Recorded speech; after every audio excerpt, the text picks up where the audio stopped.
지옥이라는 말을 들으면 어떤 이미지가 떠오르시나요? 우리 한국 사람들이 많이 가지고 있는 이미지는 신과 함께 영화에 등장하는 이미지일 것 같아요. 죽은 후에 가게 되는 형벌의 장소. 그래서 막 저는 그게 제일 인상 깊었던 것 같은데, 무한지옥이었나요? 이렇게 계속 돌아가는. 그러니까 생전에 지은 죄의 벌을, 온갖 벌을, 그 벌로 그 죄를 갚아야 되는 그런 곳, 무시무시한 막 야차들이 있고, 막 피가 터지고 막 이런 끔찍한 장소. 그게 이제 우리가 가지고 있는 일반적인 지옥의 이미지이지 않을까 생각합니다. 근데 성경에서도 지옥을 그렇게 묘사하고 있는가? 불이 타고, 고통이 가득하고, 막 신음소리가 나오고, 일부 그런 것처럼 읽히는 성경 본문들도 있기는 합니다. 대표적인 게 이제 오늘 우리가 같이 살펴볼 부자와 거지 나사로 이 비유, 이야기 본문이 좀 대표적인 이야기 중에 하나인 것 같아요. 근데 사실은 많지 않아요. 성경에서 지옥을 묘사하거나 아니면 그 영원한 하나님 나라를 묘사하는 내용은 그렇게 많지는 않습니다. 부자와 거지 나사로의 이야기가 대표적으로 지옥을 묘사하는 이야기다라고 얘기를 했지만, 이 이야기 역시 그 사후 세계를 묘사하기 위해서 예수님이 하신 이야기는 아닙니다. 그것이 이 비유 이야기를 말씀하신 목적이 아니라는 얘기입니다. 그래서 실제로 예수님의 이야기 속의 지옥이 정말로 그렇게 있느냐, 그거는 분명하지 않습니다. 그 얘기를 하려고 하신 얘기가 아니기 때문에. 예수님이 이 이야기를 통해서 하시고 싶으셨던 더 중요한 내용은 지금 여기서 우리가 어떻게 살아야 되는가에 대한 이야기입니다. 더 정확하게 이야기하면 지금 여기서 살고 있는 우리의 삶이 어떤 모습일 때 그것이 지옥에 맞닿아 있는가에 대한 이야기죠. 그래서 이 이야기를 우리가 좀 읽기 전에, 본격적으로 다루기 전에 먼저 천국과 지옥에 대해서 다시 한번 좀 얘기를 하려고 합니다. 진짜 많이 제가 반복한 이야기고, 사실은 이제는 천국이 뭐야? 지옥이 뭐야? 누구 쿡 찔러서 물어보면 나와야 되는 이야기인데, 그럼에도 불구하고 다시 반복하면 천국이 뭐죠? 천국은 하나님의 다스림. 왜 그래요? 천국이라는 말 자체가 하늘천나라국, 하늘나라라는 뜻인데, 그죠? 헬라어로는 바실레이아 톤 우라논입니다. 하늘들의 나라라고 번역합니다. 하늘을 복수로 쓰고 있어요. 왜냐하면 그 고대인들은 하늘이 여러 층으로 이루어졌다고 생각했기 때문에 복수형으로 칭했어요. 그 다 합해서. 그래서 이제 하늘들의 나라, 하늘나라, 이것이 천국입니다. 마태복음에서 주로 이 천국이라는 단어를 사용하는데, 마가복음이나 누가복음에서는 이 천국, 마태복음에서 천국이라고, 하늘나라라고 표현한 단어를 뭐라고 쓰죠? 마가복음이나 누가복음에서는? 다 아는 얘기예요, 여러분. 마태복음에서는 하늘나라라고 쓴 거를 마가복음이나 누가복음에서는 다른 용어로 써요. 뭐라고 얘기하죠? 하나님 나라. 그렇죠. 네. 바실레이아 투 세우, 하나님의 나라라고 번역합니다. 근데 바실레이아 톤 우라논, 바실레이아 투 세우 똑같이 반복되고 있고, 이제 나라라고 번역되었다는 걸 쉽게 알 수 있는데, 이 나라라고 번역되어 있는 바실레이아라는 단어는 장소적 개념이 아니라 주권적 개념이다. 그래서 통치, 하나님 다스림, 그 자체를 말하는 단어가 바실레이아고, 그래서 바실레이아 투 세우, 하나님의 나라는 하나님의 통치, 하나님의 주권, 그 자체이다. 그 하나님 나라, 하나님의 통치, 하나님의 다스림을 마태는 하나님이라는 테오스라는 단어를 웬만하면 쓰지 않으려고, 유대인이니까 가능하면 피하려고 이제 하늘이라고 바꿔서 쓴 거고, 그것이 하늘나라 곧 천국이다. 다 아는 얘기죠. 이 얘기 처음 들었다 나는. 와, 너무 새롭다. 별로 없죠. 다 아시는 얘기예요. 자, 공간이 아니고 하나님의 다스림 그 자체, 그 하나님의 다스림이 실현되는 상태 그 자체, 이것이 하나님 나라, 하늘나라입니다. 죽어서 가는 곳이 아니죠. 이미 임하였고 지금도 이루어지고 있고 앞으로 완성될 것이죠. 그럼 지옥은 뭔가요?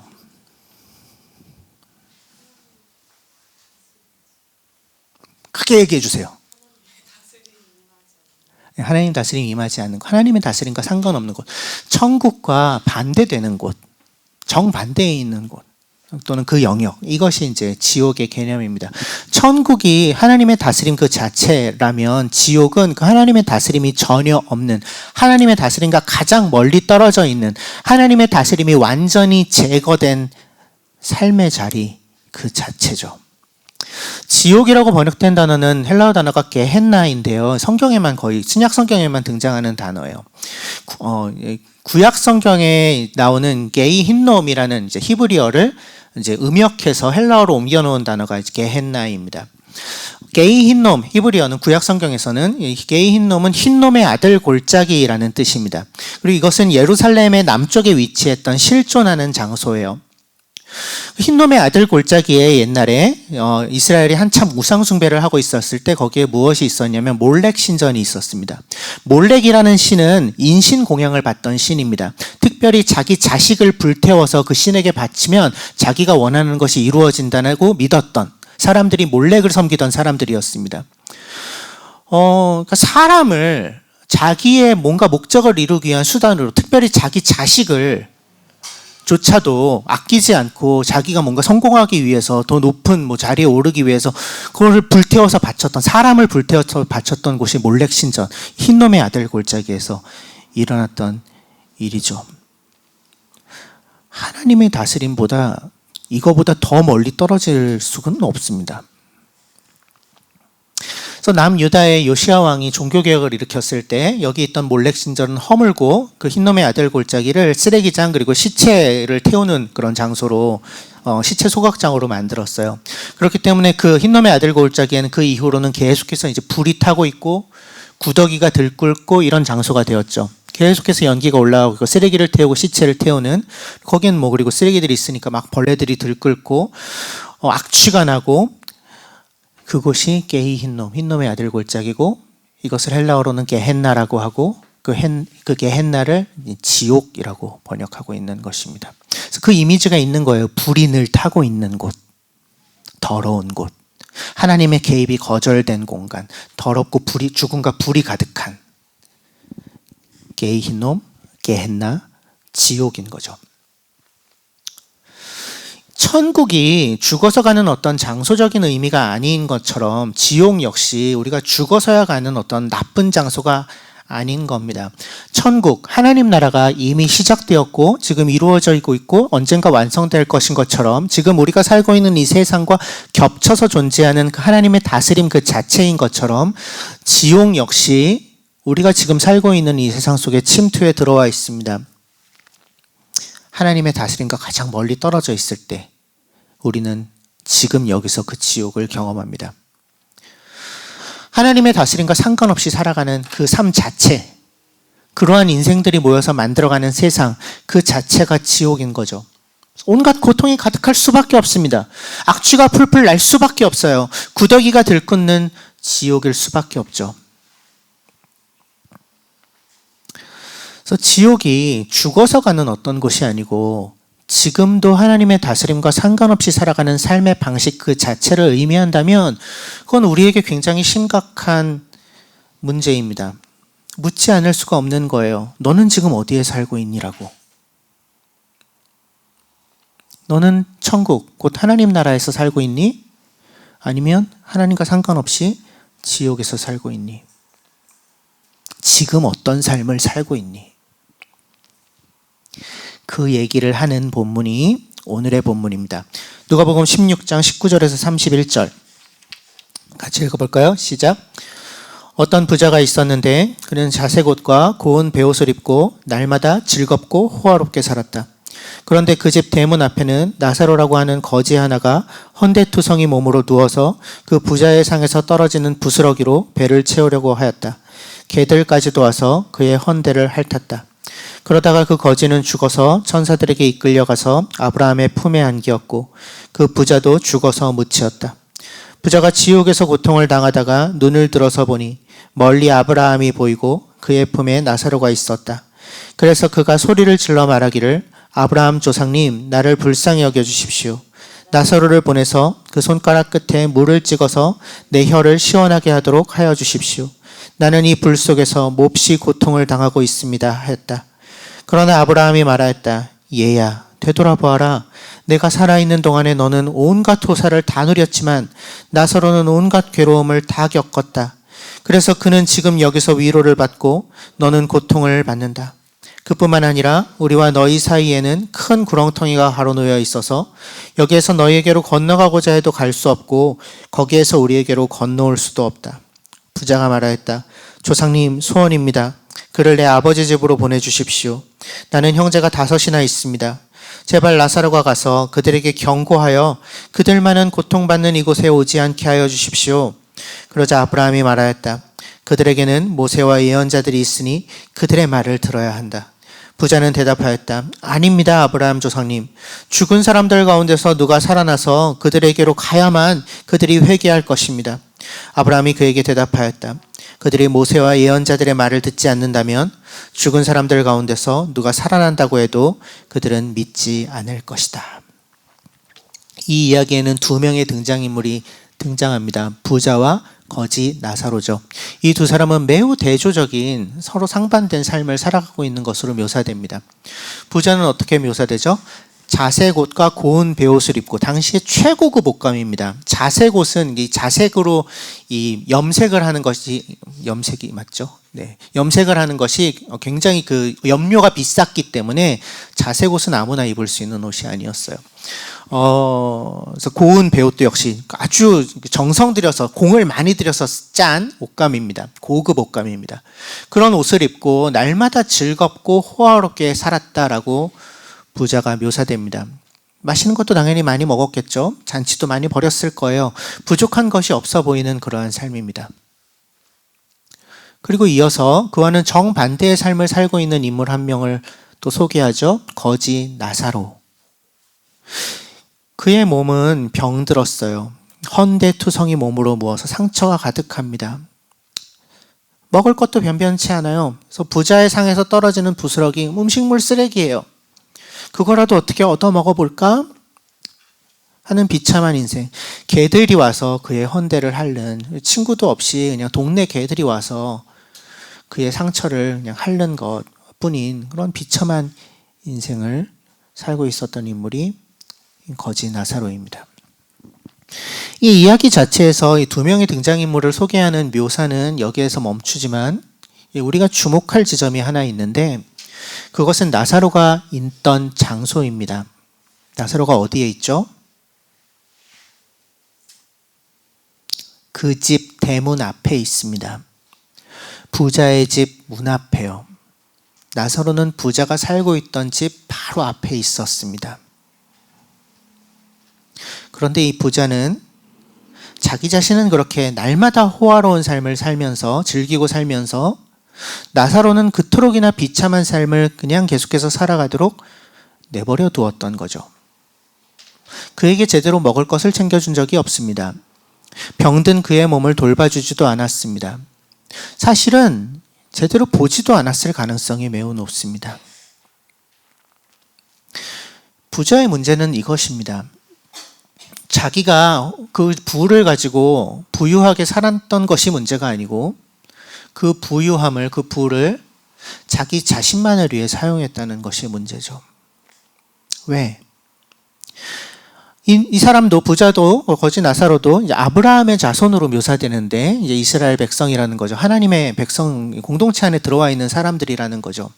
근데 이 하나님 나라 백성이 따라 살아야 될 2가지 중요한 것이 있는데 그것이 무엇입니까? 율법의 가장 핵심적인 요체가 뭐죠? 하나님을 사랑하고 이웃을 사랑하는 것이죠. 여기에서 이웃은 불특정 다수를 의미하지 않습니다. 가장 1차적으로는 내 곁에서 삶을 살아가고 있는 이들을 의미하죠.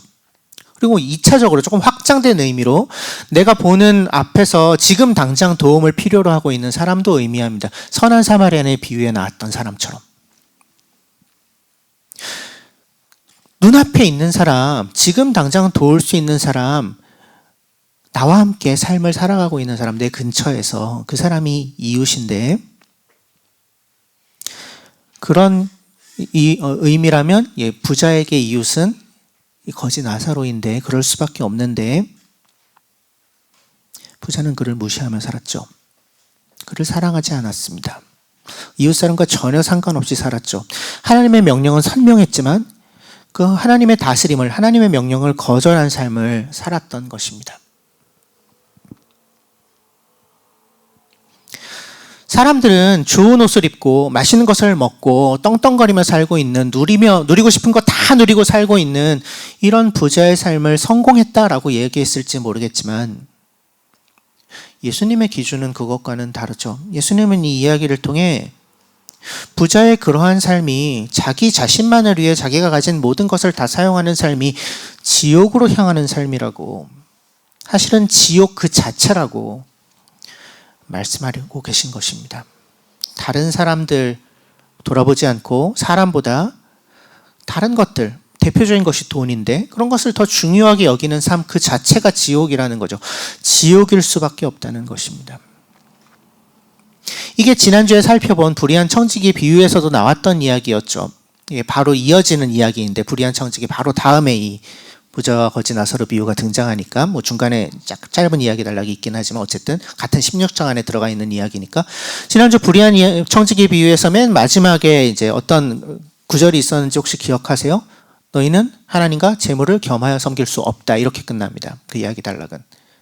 하나님이 주인이시거나 돈이 주인이거나 둘 중에 하나일 수밖에 없다. 둘 중 하나를 선택해야 해. 그런데 하나님 섬기는 삶은 사람을 선택하는 삶이야. 그게 이제 지난주 이야기의 주제였죠. 그 하나님 섬기는 삶, 하나님이 주인 되시는 삶을 거절하고 돈을 주인 삼아서 살면 그게 하나님의 다스림과 상관없이 사는 것이기 때문에 지옥일 수밖에 없는 거죠. 고통을 당하고 막 이런 게 핵심이 아니고 내가 어떤 다스림을 받으며 살고 있느냐가 핵심인 것입니다. 실제로 어떤 다스림 아래에서 살고 있느냐. 하나님의 다스림과 상관없이 살 때 하나님의 뜻을 따르는 것보다 다른 것을 더 소중히 여기면서 그것들을 선택하는 삶을 살 때 우리는 이미 지옥을 사는 것입니다. 아무리 좋은 것을 먹어도 상관없습니다. 좋은 집에 사는 것, 그거랑 상관없어요. 호화로운 것을 누리는 건 그거 상관없습니다. 그것이 하나님의 다스림과 상관없으면 그 모든 것이 다 지옥일 뿐입니다. 이 부자의 삶이 그랬던 것처럼.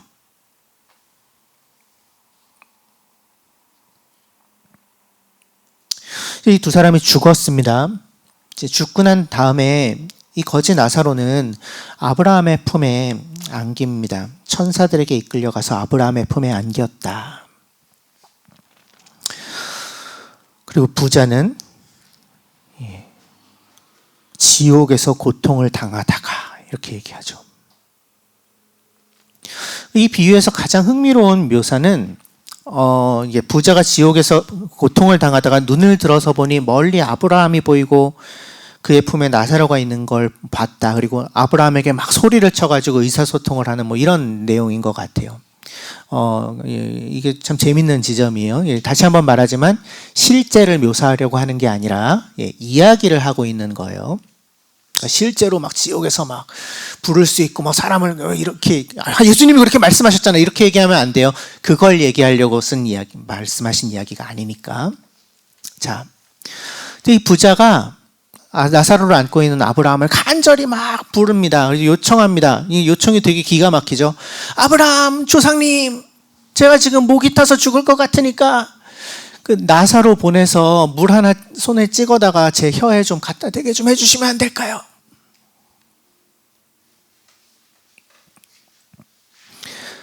여기서 이 부자가 나사로를 어떤 존재로 여기고 있는지가 너무나 분명하게 드러나죠. 그 지옥에 떨어져 있으면서도 부자는 나사로를 내 유익을 위해 쓸 수 있는 존재라고 여깁니다. 그 나사로, 이게 별거 아니니까 저한테 좀 보내가지고 좀 물 한 방울 좀 찍어주게 하시면 안 되나요? 여전히 나사로에 대한 우월의식을 가지고 있습니다. 나를 위해 좀 고생을 해도 괜찮은, 나를 위해 좀 험한 일을 해도 괜찮은 그런 존재다, 나사로는. 근데 그것이 그가 지옥에 간 이유인데, 그럼에도 불구하고. 근데 그 얘기를 들은 아브라함이 부자를 꾸짖어야 되는데, 널 좀 무슨 말도 안 되는 소리를 하고 있어, 뭐 이렇게 꾸짖어야 되는데, 아브라함은 그렇게 하지 않습니다. 성품이 아주 좋아요. 얘야, 너무 다정해요. 얘야, 차근차근 설명해 줍니다.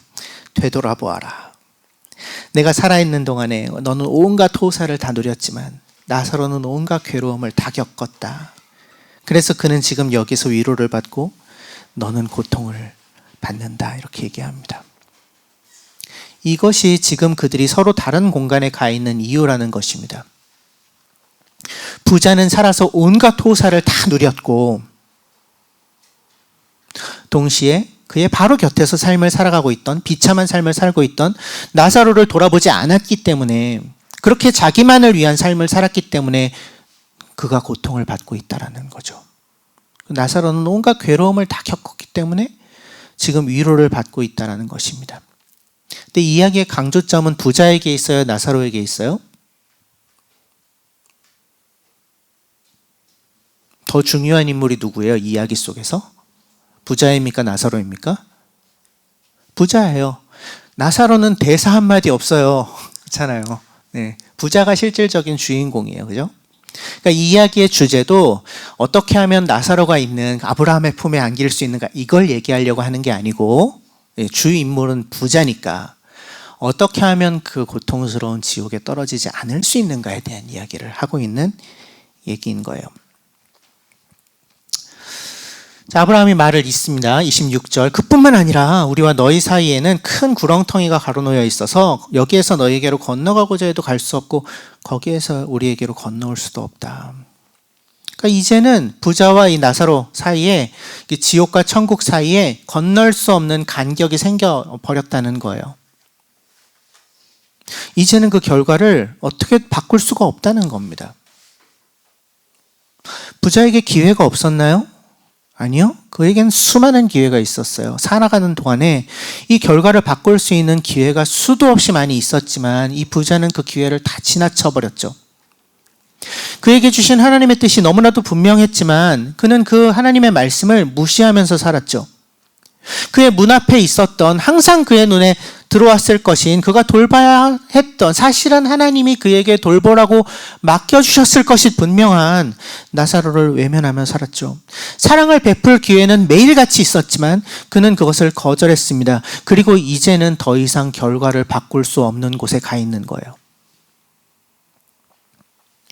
부자가 받고 있는 이 형벌은 그가 살아가면서 호의호식하면서 바로 옆에 있는 가난하고 비참한 이를 돌보지 않은 그 삶에 대한 당연한 결과입니다. 그가 이 영원한 고통에서, 영원한 지옥에서 고통을 겪고 있는 건 운이 없어서도 아니고요, 우연하게 일어난 불행도 아니고요, 하나님의 다스림을 거절한, 하나님 나라의 삶의 방식을 외면한, 그렇게 살아온 그의 삶에 대해 따라온 당연한 결과입니다.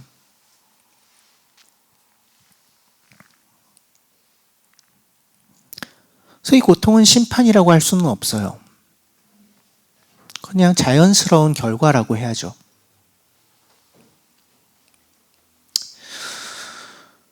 그래서 부자는 이어서 간절히 또 부탁합니다. 27절이죠. 조상님 소원입니다. 그를 내 아버지 집으로 보내주십시오. 나는 형제가 5이나 있습니다. 제발 나사로가 가서 그들에게 경고하여 그들만은 고통받는 이곳에 오지 않게 해주십시오. 제발 나사로를 다시 살려내셔서 내 형제들, 내 가족들, 내가 소중하게 여기는 사람들에게 찾아가서 그들은 이 고통스러운 곳에 오지 않을 수 있도록 얘기를 좀 전해주게 해주십시오. 여전히 나사로를 부리려고 하고 있는데 한 번 더 드러나죠. 여전히 돌이키지 않아요. 이 부자에게 중요한 건 뭐예요? 지금? 여전히 나예요. 내가, 내 가족이 가장 중요해요.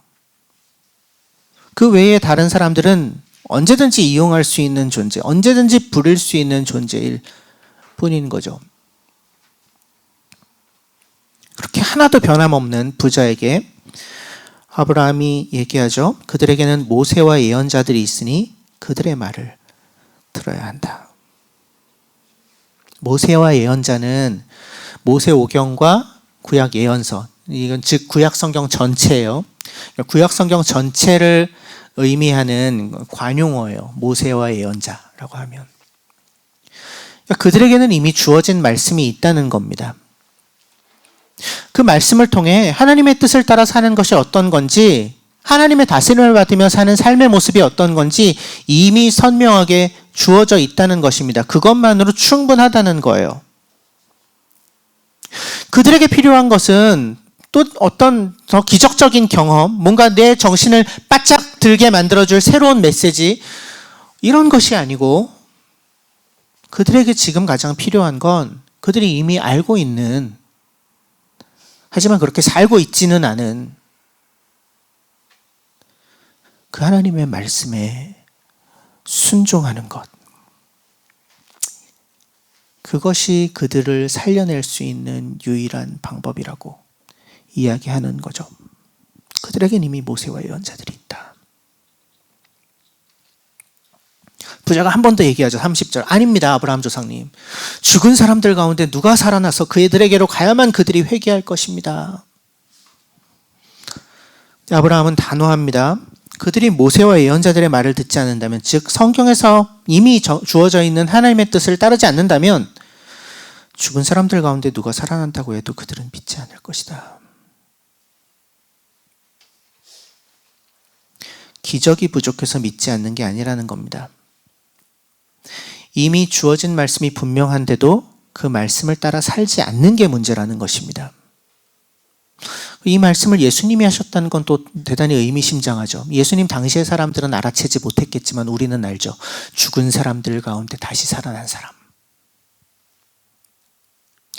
여전히 그 말씀을 듣지 않는 자들은 수두룩하잖아요. 지금 이미 주어진 말씀을 따르지 않는다면 어떤 기적이 일어나도 소용이 없습니다. 믿지 않기로 다짐한 이들에게는 하나님이 어떤 일을 하셔도 그것이 보이지 않습니다. 중요한 건 이미 알고 있는 하나님의 뜻을 따라 순종하는 삶을 사는 것 뿐입니다. 하나님을 사랑하고 이웃을 사랑하라는 그 하나님의 뜻, 그 뜻을 따라 사는 것이죠.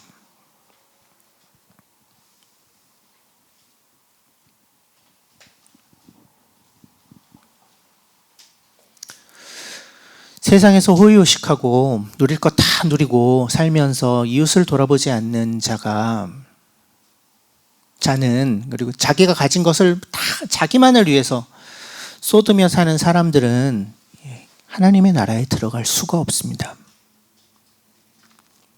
이미 그렇게 살면 안 된다는 것을 들어도 귀담아 듣지 않고 무시하면서 그 세상의 논리와 흐름에 따라서 사는 이들은 반드시 화를 당하게 됩니다. 그것이 예수님께서 이 이야기를 통해 말씀하고 계신 것입니다. 지옥은 하나님을 거절하고 하나님의 말씀을 따르지 않기를 선택하고 하나님이 원하시는 이웃사랑을 선택하지 않고 사는 삶 그 자체고 그 삶의 당연한 결과다라고 말이죠. 그리고 이 이야기를 듣고 있는 우리들에게는 너희는 그런 삶을 살지 말라고 말씀하고 있는 거죠.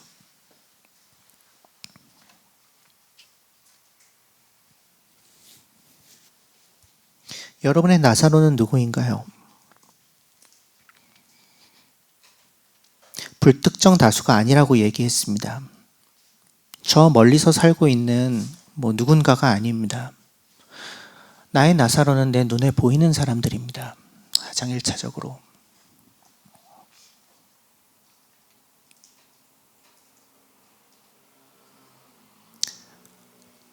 헌데 몸으로 있는 사람, 먹을 것이 없어서 부스러기를 먹으려고 하는 사람,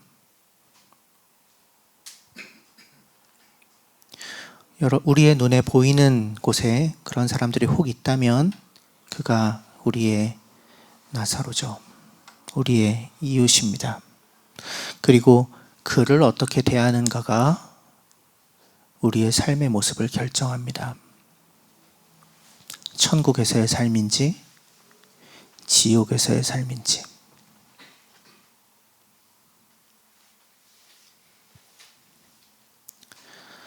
세상에서 우러러보는 어떤 부자의 삶, 성공하는 삶, 자아실현을 하고 성취를 하는 그러한 삶, 그것이 하나님 보시기에 혐오스러운 것일 수 있습니다.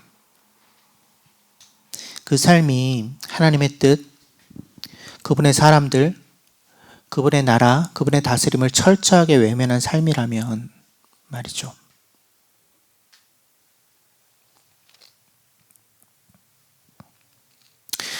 이 이야기를 처음 읽었을 누가의 공동체는 이야기를 어떻게 읽었을까요?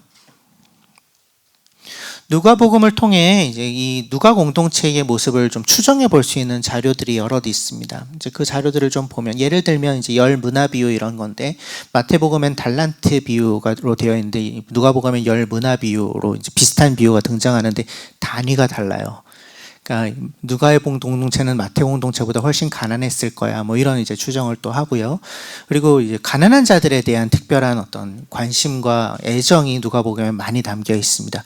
예를 들어 이제 마태복음의 팔복에서 이제 마음이 가난한 자는 복이 있다라는 그 첫 번째 말씀을 누가복음에서는 이제 사복과 사화의 말씀으로 이제 전달하고 있는데, 거기에 마음이를 빼요. 너희 가난한 자들은 복이 있다, 이렇게 말씀한. 누가의 공동체는 경제적으로 가난했을 거야, 이렇게 이제 학자들이 추정을 합니다. 또 그들은 박해 상황 가운데 있었던 게 너무 분명해요. 그들의 믿음을 박해하는 어떤 세력들, 유대인들의 세력들이었겠죠.